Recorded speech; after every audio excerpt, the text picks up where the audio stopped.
continuer di woote defe naa mën nañu xool ce qui vous a marqué wala ce qui nous a marqué ci internet bi application wala digital bi ci gënoon a dox ci 2020 bi ñu génn ak Merry Beye Diouf revenir un peu sur des applis ak yi nga xamante ni daal daanaka mën nañ ko tuddee round up de lépp lu jot a xew ci digital bi durant at bi ñu génn. Pape xam nga atum 2020 bi moom ñëpp xam nañ ne coronavirus moom moo nekk li nga xamante ne moom moo ci gën a marqué mais à travers coronavirus boobu dafa daal di révéler li nga xamante ne moo di pouvoiru digital bi parce que bi ñëpp tëjoo ñëpp confiné wu kenn mënatul voyager séminaires yi amatul réunions yi amatul forum yi amatul même jiitu réew ñi nga xamante ne dañu waroon voyager dem defi ji seen réunion yeeg yooyu amatuñu. Donc il a fallu que ñu daal di ko def une réunion digitale donc ku nekk toog sa dëkk ku nekk toog fi nga nekk daal di tenir ko donc digital bi ça a montré beaucoup de possibilités yoo xamante ne nii nit ñi xëy na xalaatuñ ko woon wala buñ ko xalaatoon tamit ñàkkaloon nañ ko tuuti fayda donc on s'est proposé de faire une petite rétrospective un round-up de tout ce qui a été l'année digitale en tout cas ici au Sénégal en passant par robots yi ñu créé avec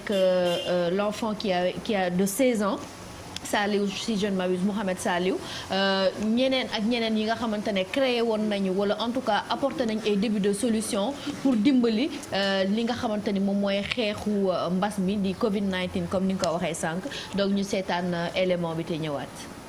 2020 li nga xamante ni moom la Covid-19 ci monde bi lëmb nekk aussi ak li nga xamante ne digital ak technologie wane na ñu ñëpp ak doole bi Covid bi duggee daal di changé. atum 2020 nekk at bi nga xamante ne nii moom la Covid 19 daal di dugg ci monde bi lëmbee àdduna bi. atum 2020 nekk aussi at bi nga xamante ne digital ak technologie wane na mëninam ak dooleem bi Covid bi duggee. habitude sénégalais yu bëre daal di changé séminaire yi mënatul am xale yi jàngeetuñu école ñi nga xamante ne sax dañu doon liggéey ñu daal di toog seen kër di def télétravail digital bi ak technologie bi nag daal dina wane boppam wane njëriñam wane importance am àdduna bi jot nañu def télétravail mais ci télétravail boobu dañ si daal di utiliser ay application yoo xamante ne naam existé woon na waaye xamuñu ko woon benn bi di Zoom di benn application boo xamante ne da lay permettre nga daal di def ay appel vidéo di nga boole ñeent juróom fukk ak lu ko ëpp nit di ngeen mën a daal di def li di réunion wala li di séminaire ñu daal di seetlu ko ne njiitu réew ñu bëre na dañu waroon def seeni sommet wala seeni réunion foofu la ñu daal di def sommet yi via Zoom ci ndorteel ba ñu bëre xamuñu ko woon waaye fa la ñu jaaree ñu bëre di utiliser Zoom moo xam école yi moo xam lieu de travail yi donc atum 2020 wane na naissance su yenn application comme Zoom mais aussi yeewaat na yeneen application comme Skype mi ngi doon permettre nit ñi ñu mën a liggéey ci kaw loolu am na ay ndaw yoo xamante ne dañu daal di créer ay robot wala ay application wala en tout cas ay plateforme yoo xamante ne dafay jàppale nit ñi ci xeexu mbas mi mën nañ ne ci rétrospective bi ñu leen di présenté am na benn bracelet bu ñu tuddee bracelet passe santé Mousso day xeex contre Covid-19 bracelet boobu nag dala doon permettre nga daal di dugal say information médicale boo si noppee nga daal di def dépistage pour mën a xam ndax yow am nga coronavirus am déet. am na tamit beneen plateforme boo xamante ne nii mi ngi tudd Check for Decision da lay permettre yow boo fa duggee nga daal di xam Sénégal ñaata cas la am ñaata cas la ñu faj ak ñaata ñoo nekk sous traitement ndaw yooyu nag dañu daal di ñoom it jóg daal di wane seen intelligence ak seen doole pour mën a dimbali ci xeex bi contre mbas bi looloo tax ñu daal di gis di Robocar ay étudiants yu nekk INSUP ñoom ñoo ko daal di créer am na aussi benn xale boo xamante ne mi ngi tudd Mouhamed Rassoul Aydara kooku classe seconde S la nekk daal di am 16 ans moom it mu daal di créer benn robot am na yeneen étudiants ak yeneen ndaw créer nañ yeneen application yeneen robot ak même ay machines yoo xamante ne boo ñëwee da ngay tàllal sa loxo dugal sa loxo mu daal di gel bi wàcc nga raxasu boo paree nga fomp sa loxo baa nga wowal sa loxo atum 2020 nekk année Covid 19 waaye atum 2020 itam nekk at boo xamante ne ni ci la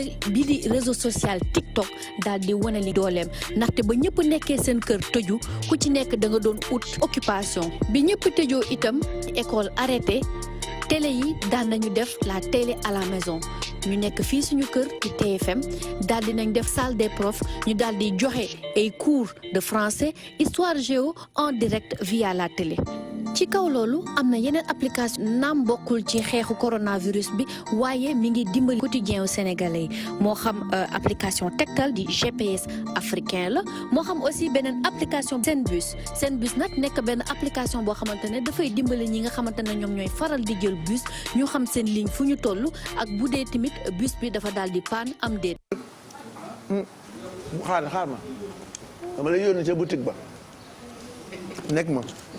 jàpp ci waaw pendant que les éléments passés je suis en train de prendre mon petit déjeuner kaca la ñu laal croissant yi noonu nepp seen viennoiserie nag comme je dis toujours voilà jar na 14 milliards seen sauchon aux pommes aussi jar na 14 milliards donc faites un tour chez Katia ngeen laal fa seen ndékki bu nooy nepp di ngeen mën a bég mais on a regardé quand même élément bi nga xamante ni Mairie Bay Diouf moo ko réalisé ci bi ñuy jeexal at bi y a eu Covid-19 bi wala Covid-19 mais on s'est adapté liggéey tant bien que mal grâce au digital. waaw dañu liggéey te dañu gis ne que liggéey bi dafa ànd ak yokkute la ñu mën a wax parce que on a découvert li nga xamante ne moom mooy yenn application yu ñu créé pour dimbali ñu si li nga xamante ne mooy la vie de tous les jours, la vie quotidienne. On a aussi vu l'émergence de certains génies laay koy woowee génies yoo xamante ne fii lañu nekk ci réew mi ay xale lañu ñu ngi wane seen pleine puissance et tout ça en partant de rien du tout mais encore une fois l'année 2020 c'est l'année où TikTok a vraiment explosé ay star daal di juddu ci li nga xamante ne mu di réseau boobu ñoom Fa Aydara dégg nañ ko fii ñeneen ak ñeneen yow mi sax defe naa bokk nga ci ñi nga xamante ne ñoo émission yu bëri de chroniqueuse à titulaire ñoo njëkk commencé def TikTok donc mu nekk loo xamante ne ni nit ñi dañ koy rafetlu ci lu baax ci côté positif bi Zoom aussi nekk benn application boo xamante ne ñu bëre moom la ñuy daal di utiliser si li nga xamante ne moom mooy séminaire yi si li nga xamante ne moom mooy séance de travail ak télétravail yi doon ami donc digital encore une fois dafa daal di wane li nga xamante ne moo di puissance am parce que defe naa ci année bii la ñu jógee ku xamul woon ne que ne lii di technologie lii di digital moo tënk avenir bi moo tënk futur bi defe naa avec Covid-19 bi ak feebar bi ak mbas bi ci dëkk bi muy xam Sénégal moo xam Afrique moo xam dans le monde entier daal dinañ comprendre la pleine mesure daal dinañ jël la pleine mesure de li nga xamante ne mooy importance su digital en tout cas ci àdduna bi. the virtual aspect même soo xoolee comme sports bi football reprendre na basketball reprendre na da ngay gis nit ñi dañuy toog seeni ay kër ba dafa mel ni comme ñu ngi ci terrain bi amee di seetaan au stade bi di seetaan li nga xam ne mooy kii ba pare un sound bi ñu jël the sound bites bi ñu def ci gannaaw dafay mel ni comme ñu ngi foofu noonu di tàcc exactement so virtual daal man personally xam naa ni soo toogee sa kër sax war ngaa mën a liggéey sa liggéey soo xoolee comme TFM ñu ngi doon def télétravail ku nekk yaa ngi sa kër mais taxul yaa ngi liggéey ñu doon gunge téléspectateur même yeewu leen sax noonu lañ ko doon defee parce que Pape Cheikh da doon nekk ci plateau bi comme ni ñu ko gisee ñun ñu toog suñu kër te taxul woon on faisait la présentation de nos émissions avec voilà ce qui devait se faire ba ci grand bal bi mujjee am ak Youssou Ndour wane na ko ndaxte musique na neex na nit ñi fecc nañ te via Zoom lañ ko defee. Il y a plein de chanteurs actuellement qui font des lives digital Instagram ba pare léegi comme avant nit yi dañ ko doon def live juste ci réseaux sociaux yi ñoom ils arrivent quand même avec leur site internet à faire payer les gens comme ça ils continuent di liggéey ndaxte ñoom année bi métti woon na trop ci ñoom benn solution la boo xamante ne grâce à digital bi trouvé nañ ko waaw benn solution la comme tant d'autres yoo xamante ne ni ça leur permet encore d'évoluer si seen art mooy li ñu wax rek c'est-à-dire adaptation la bi mu ñëwee bi problème bi amee bi mbas bi amee dafa daal di prendre tout le monde au dépourvu mais fort heureusement on a pu ku ci nekk adapté wu ku ci nekk ci sa domaine d'activité d'activité et ku ci nekk ci sa domaine d'activité comprendre nga li nga xamante ne digital mën na la ko apporter en plus de b.a.-ba basique yi nga xamante ne nii voilà moom la nit ñi di utiliser donc léegi on peut aller au-delà on peut explorer même plus que li nga xamante ne digital won nañu ko parce que potentiel baa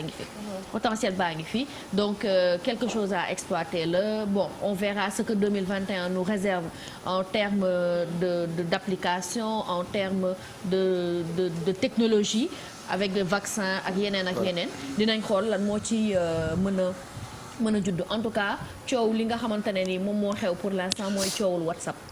waaw ndax Pape Cheikh mi ngi ko doon wax sànq WhatsApp dafa changer li nga xamante ne moo di politique de confidentialité yi te dañ léegi yónnee soo deful mise à jour bi WhatsApp bi du marché annoncé woon nañ ko ci li xew ci biir internet bi mais nañ leen ne politique de confidentialité yooyu ça va entrer en vigueur au mois de février mais pour ñu bëre d'accord ñu ak politique yooyu ndax dañu ne que ne soo accepter politique yooyu yow da ngay jël sa donnée nga jox ko Facebook. Est-ce que ça change actuellement? En fait, parce que Facebook, ça enregistre beaucoup de choses, tes photos, tes informations. Peut-être li ngay dugal WhatsApp yëpp mi ngi dugg Facebook léegi qu'est-ce que ça change ba nit yi di def ay manifestations ku nekk ne du nangoo jox Facebook ay données personnelles. En fait ce que ça change c'est que dafay jël sa numéro dafay récupérer sa numéro de téléphone sa adresse IP ak yeneen information yoo xamante ne yow xëy na doo ko bëgg a dugal Facebook parce que par exemple Facebook am na ñoo xamante ne duñu dugal seen numéro de téléphone donc léegi loolu ñoom bu ñu ko joxee. ça apparaît sur Facebook. Non, le numéro peut apparaître si tu décides de le faire apparaître. mais xam nga WhatsApp c'est par numéro de téléphone la ñuy marché donc dafay récupérer adresse IP bi ak numéro de téléphone bi jox ko Facebook te dañuy wax WhatsApp rek mais Instagram aussi c'est le bokk. c'est que WhatsApp rek moom moo gën a fësle bu ñu jógee ci loolu nag ñoom en fait liñ ko soxlawee c'était en fait pour ñoom seen publicité yi ñuy def et publicité ciblée xam nga yenn saa yi di nga seetaan YouTube.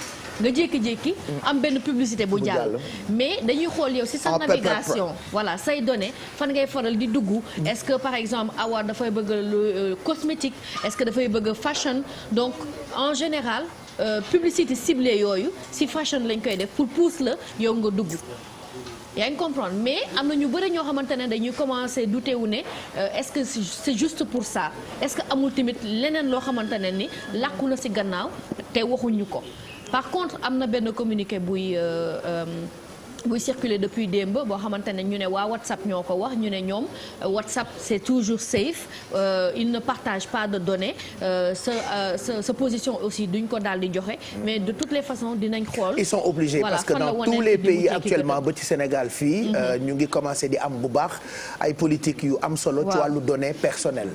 voilà ils sont obligés de respecter tout ça. Maintenant avoir peur par rapport ak données personnelles c'est légitime. pour internet bi mais parallèlement ak li ñu koy jëfandikoowee ñoom it y a des conditions yoo xamante ni paraît-il à partir du mois de février et c'est valable pour ceux qui sont en Europe pas pour le moment pour parce nous que c'est autres. la loi européenne dañuy xool la loi européenne si tu n'acceptes pas par contre tu ne pourras plus utiliser ce WhatsApp parce qu'il y a aussi des données de transaction donc tu es obligé d'accepter dañuy bëgg a xool ni ngay interagir ak nit ñi mais pour le moment ñun pauvres yi intéressé wuñ ci business bi pour le moment ñun pauvres yi intéressé wuñ leen non faisons pas un cas hein faut les comprendre mais mise à jour bi dañ la koy laaj. dañ la koy envoyer quand même pour nga bës moi j'ai reçu ça. Coono de bës na ko barki démb toog na ay 2 heures. téléphone am am problème moi j'ai reçu ça mais j'ai pas eu de problème avec WhatsApp man jot naa ko. parce que am na ñoo xamante ne ok rek du ma lire man. tu sais am na ñoo xamante ne dañu cliquer sur OK j'accepte et depuis par exemple ñu yor iPhone mënuñu partager par exemple photo à partir de leur galerie. c'est arrivé à Thioro. tu vois mais am na ñoo xamante ne da leen di arrivé. ñoo xamante ne da leen di arrivé am na ñoo xamante ne du leen arrivé par exemple man j'ai fait ça mais c'est pas arrivé. kon yow tu es d'accord pour partager tes données. non c'est pas question de partage de données c'est-à-dire que ñu bëgg ko que ñu bañ ko c'est déjà fait. parce que mais tu n'acceptes pas après ton WhatsApp ne marche pas. mais Instagram aussi c'est pareil est-ce que tu as vu que Instagram a changé. Instagram a changé te même Facebook dafa changé parce que Facebook léegi. soo yoree page yoree compte. dañu def page bi comme compte. tu peux switcher de ton compte à une page. Est-ce que tu comprends et la page se comporte comme un compte donc ñoom fi ñu jëm waxaguñ ko Facebook bi ñu njëkk a changé. en tout cas seetaan naa benn mais boo ko cliquul doo yorate WhatsApp. di nga dem ba doo sa WhatsApp du dox. wala nga xool neneen nooy def wala am keneen ku defar beneen application. En tout cas seetaan naa benn reportage li ñuy wax mooy application yi quand c'est gratuit c'est toi la marchandise. Exactement. Ça résume tout. Voilà. Et c'est ça la tendance maintenant. When it's free. Yeah. The mic. You are the marchandise ni ñu koy waxee. wax ko ci wolof rek dina la ko wax. You are the marchandise. So nothing is free. Nothing is free. No. dina ko comprendre. Even if you are using the application. dem nañ États-Unis nag léegi. ma ne ko dem nañ États-Unis nag. wax ko ci wolof rek dina ko maanaam comprendre. daal boo duggee ut benn application fayloo wuñu la. awa yaay dëkkul marchandise bi. Angleterre. dëkkul Amérique. Gambie gii la dëkk. dañuy làkk wolof. Sénégal ñuy làkk wolof. di làkk français fii. fee di fa làkk anglais. bu ko expliquer comme ku fi dëkkul fii la dëkk. wax ko wolof wu xóot. marchandise. yaa ngi dee dégg parce que moom mi ngi sakale. mais noonu la. dégg nga c'est vrai. mu ngi sakale. luy sakale non sakale wu ma. thank you Diouf kontaan nañu mbir en tout cas ñu bëree ngi daw vers signal. après nag il faut ñu xool aussi signal. faudra voir waaw lan lay signaler moom it. parce que dañu jékki-jékki rek daw. mais daal pour l'instant Telegram moo wóoru. voilà et puis munoo daw noonu aussi ci application. tant que tes contacts demuñu foofu. quoi nga obligé am fële di valser entre fait ak fait. bon on a tous tendance à bu ñu meree rek vouloir changer d'appli mais bon c'est le monde qui fonctionne comme ça ku nekk da ngay chercher à gagner borom appli bi day bëgg a gagner internet bi tam bëgg a gagner mais l'essentiel mooy le conseil qu'on donne toujours soyez très prudent ci lépp loo xamante ni jëm na ci digital bi beaucoup de choses intéressantes mais souvent on peut mourir à cause de ces applications là voilà merci Mary Bey oui on peut mourir hein on sait jamais on peut mourir et je pèse bien mes mots on peut mourir bien sûr amoon na benn bu fi xewoon. il y a des choses qui provoquent la mort. live non direct bi. toi tu parles de il y avait des jeunes qui se suicidaient en waxuma sax direct. boobu sax moo réel mais il y a des choses qui peuvent choquer yu la choquer ci sa àddina ba nga dee. ñu jàll ci. ok voilà tu as tout compris faites très attention aux gens aux proches et au digital. En tout cas, les applications sont en train de changer la manière de vivre, la manière de voir les choses et de développer une certaine mégalomanie chez les personnes. les gens, parce qu'on voit l'apparition, on voit l'apparition de nouvelles maladies en fait, ay feebar yu bees yu génn. Voilà. Tu as tout compris hein. Voilà. Merci Diouf. On en reparle de toute façon tout à l'heure ci li xew ci internet bi puisque internet am na émission boppam quand même ci télévision Futur Média tous les jours entre Diouf ak Ndiaye.